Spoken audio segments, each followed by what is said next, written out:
എന്ന ചാപ്റ്ററിനകത്ത് നമ്മൾ സീറോസ് കണ്ടുപിടിക്കണമെങ്കിൽ ആ തന്നിരിക്കുന്ന ക്വാഡ്രാറ്റിക് ഇക്വേഷൻ നമ്മൾ ഒന്ന് സോൾവ് ചെയ്യാൻ പഠിക്കണം. ഇവിടെ എസ് സ്ക്വയറിൻ്റെ ഒക്കെ കോഎഫിഷ്യന്റ് നമ്പേഴ്സ് വരുമ്പോൾ നമ്മൾ അതിനെ ഫാക്ടറൈസേഷൻ ഉപയോഗിക്കാൻ പോയാൽ നമുക്ക് നല്ല പാടായിരിക്കും. അപ്പോൾ അത് കുട്ടികൾക്ക് ആലോചിച്ച് സമയം കളയുമ്പോൾ ചിലപ്പോൾ ശരിയായോ, ചിലപ്പോൾ അത് തെറ്റിപ്പോകാൻ സാധ്യതയുണ്ട്. അങ്ങനെയുള്ള കേസുകളിലെല്ലാം നമ്മൾ മെത്തേഡ് ഓഫ് ഫോർമുല ഉപയോഗിച്ച് നമുക്ക് ചെയ്താൽ എളുപ്പം വളരെ ഈസി ആയിട്ട് കിട്ടും. നമ്മൾ A S square plus B X plus C equal to 0 ആണെങ്കിൽ the coefficient of S square എന്ന് പറയുന്നത് that is equal to A വരും. ദെൻ കോഎഫിഷ്യന്റ് ഓഫ് എക്സ് എന്ന് പറയുന്നത് that is equal to B വരും. കോൺസ്റ്റന്റ് ടേം എന്ന് പറയുന്നത് that is equal to C വരും. അപ്പൊ ഒരു ഇക്വേഷനകത്ത് എപ്പോഴും കോഎഫിഷ്യന്റ് ഓഫ് എക്സ് സ്ക്വയർ ആയിരിക്കും ഏതൊരു ഇക്വേഷനകത്തും എ എന്ന് പറയുന്നത്. ഇനി കോഎഫിഷ്യന്റ് ഓഫ് എക്സ് ആയിരിക്കും ബി, കോൺസ്റ്റന്റ് ടേം ആയിരിക്കും സി. ഇത് കുട്ടികൾ എപ്പോഴും തെറ്റിച്ച് കളയുന്ന ഒരു കാര്യം. ഇവിടെ ഒരു എക്സാമ്പിൾ നോക്കാം. അപ്പൊ നമ്മുടെ തന്നിരിക്കുന്ന ഇക്വേഷൻ തന്നെ 2s square plus 5x minus 3. A equal to 2 വരും, എസ് സ്ക്വയറിന്റെ കോഎഫിഷ്യന്റ് ബി എന്ന് പറഞ്ഞാൽ ദാറ്റ് ഈസ് ഈക്വൽ ടു 5 വരും, സി എന്ന് പറഞ്ഞാൽ ദാറ്റ് ഈസ് മൈനസ് 3 വരും. ഇനി ഇവിടെ നോക്കാം, സെയിം എക്സാമ്പിൾ നോക്കാം. 4 minus 2x minus 5s square ആണ് നമ്മുടെ ഒരു അനദർ എക്സാമ്പിൾ. ഇവിടെ എ എന്ന് പറഞ്ഞാൽ ആദ്യം കിടക്കണമെന്ന് ഒരിക്കലും കരുതരുത്. എസ് സ്ക്വയറിന്റെ coefficient that is equal to minus 5. B എന്ന് പറഞ്ഞാൽ എവിടെയാണ് ഇരുന്നാലും അത് ആ തന്നിരിക്കുന്ന ടേം എസ് സ്ക്വയറിന്റെ കോഎഫിഷ്യന്റ് എ ആയിട്ട് എടുക്കാൻ പറ്റും. ഇനി എക്സിന്റെ കോഎഫിഷ്യന്റ് എന്ന് പറഞ്ഞാൽ ബി വരും, മൈനസ് 2 വരും. ഇനി കോൺസ്റ്റന്റ് എന്ന് പറഞ്ഞാൽ ദാറ്റ് ഈസ് ഈക്വൽ ടു 4 വരും. ഇനി ഇവിടെ നോക്കാം, ദെൻ അനദർ എക്സാമ്പിൾ. ഇപ്പൊ 2s സ്ക്വയർ മൈനസ് 4x ആന്ന് വെച്ചോ. അവിടെ എന്താണ് എസ് സ്ക്വയറിന്റെ കോഎഫിഷ്യന്റ് എ എന്ന് പറഞ്ഞാൽ ഈ എസ് സ്ക്വയറിന്റെ കോഎഫിഷ്യന്റ് 2 വരും, എക്സിന്റെ കോഎഫിഷ്യന്റ് ബി ആണ്, മൈനസ് 4 വരും, മാറ്റമില്ല. അവിടെ കോൺസ്റ്റന്റ് ഇല്ലാത്തതുകൊണ്ട് ദാറ്റ് ഈസ് ഈക്വൽ ടു 0 വരും. അപ്പൊ ഒരു ഇക്വേഷനകത്ത് എസ് സ്ക്വയർ എവിടെ വരുന്നുവോ അതിന്റെ കോഎഫിഷ്യന്റ് ആണ് എപ്പോഴും എ ആയിട്ട് എടുക്കണം.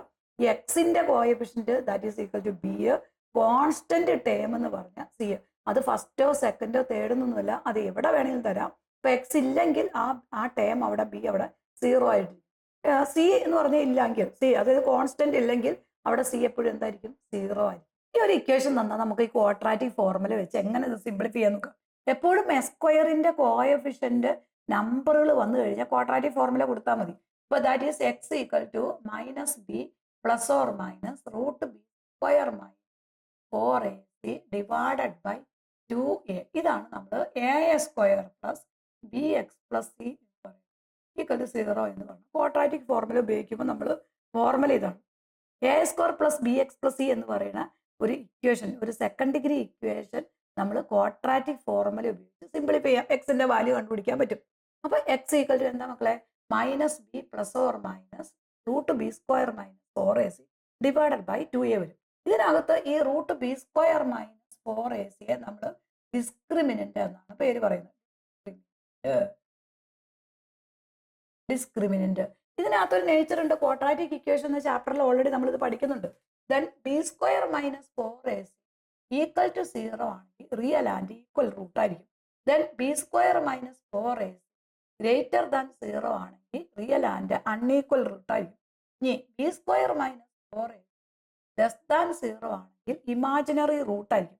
അപ്പൊ നമ്മൾ ഈ ഒരു 3 കേസിനകത്ത് ഇത് റിയൽ ആൻഡ് ഈക്വൽ ആയിരിക്കും, ഇത് എന്തായിരിക്കും റിയൽ ആൻഡ് അൺഈക്വൽ ആയിരിക്കും. ഈക്വൽ അല്ലാത്ത രണ്ട് ക്വാഡ്രാറ്റിക് ഫോർമുല ഉപയോഗിക്കുമ്പോൾ 2 വാല്യൂസ് ആയിരിക്കും കിട്ടുന്നത്.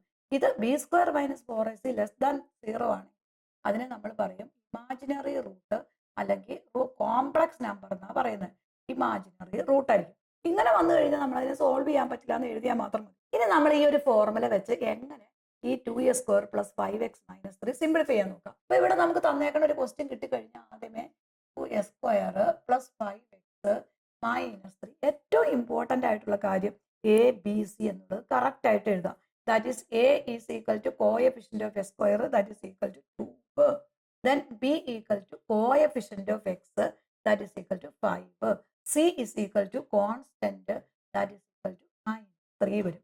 അപ്പൊ നമുക്ക് ആ 3 എ ബി സി ഇത് 3 ടേം കിട്ടിക്കഴിഞ്ഞു. ഇനി നമ്മൾ അതിനകത്ത് എളുപ്പത്തിന് വേണ്ടി ആദ്യമേ ബി സ്ക്വയർ മൈനസ് 4ac കണ്ടുപിടിക്കണം. അത് കണ്ടുപിടിച്ചിട്ട് ഇക്വേഷനിലേക്ക് കൊടുക്കാൻ പറ്റും. അപ്പൊ ബി സ്ക്വയർ എന്ന് പറഞ്ഞാൽ 5 സ്ക്വയർ വരും, മൈനസ് 4 ഇൻറ്റു എ എന്ന് പറഞ്ഞാൽ 2 വരും, സി എന്ന് പറഞ്ഞാൽ that is equal to minus 3 വരും.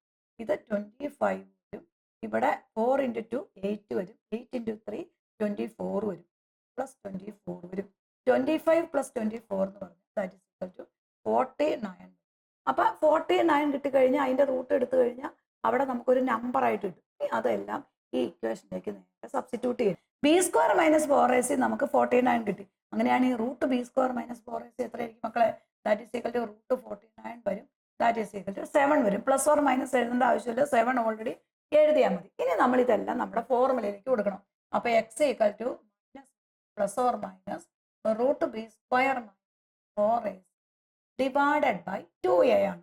അപ്പോൾ മൈനസ് ബി എന്ന് പറഞ്ഞാൽ ദാറ്റ് ഈസ് ഈക്വൽ ടു 5 അല്ലേ? അപ്പം -5 പ്ലസ് ഓർ മൈനസ് ഈ root b square minus 4ac value ഇവിടെ എഴുതണം, 7 എഴുതി, ഡിവൈഡഡ് ബൈ 2 ഇൻറ്റു എയുടെ വാല്യൂ ദാറ്റ് ഈസ് 2 എഴുതി. അപ്പം നമ്മുടെ ആൻസർ ആയി that is -5 plus or minus 7 divided by 4. ഇത് 2 രണ്ട് വാല്യൂസ് ഉണ്ട് ഇവിടെ. നമുക്ക് 2 വാല്യൂ വരുന്നുണ്ട്. -5 plus 7 divided by 4 1 value, -5 plus 7 divided by 4 ഒരു value. That is equal to 2 by 4 that is 1/2. The next value എന്ന് പറയുന്നത് x equal to -5 then -7 -7 divided by 4 വരും. -5 -7 that is equal to -12 divided by 4 that is equal to -3. അപ്പം നമ്മുടെ Roots എന്ന് പറയുന്നത് ഏതൊക്കെയാണ്? ഈ എക്സിന്റെ വാല്യൂസ് എന്ന് പറയുന്നത് 1/2 ആൻഡ് -3 വരും. അപ്പം ഒരു സ്ക്വയറിന്റെ കോഎഫിഷ്യന്റ് നമ്പർ ആണെങ്കിൽ മാക്സിമം നമ്മൾ ക്വാഡ്രാറ്റിക് ഫോർമുല ഉപയോഗിച്ച് തന്നെ ചെയ്യും.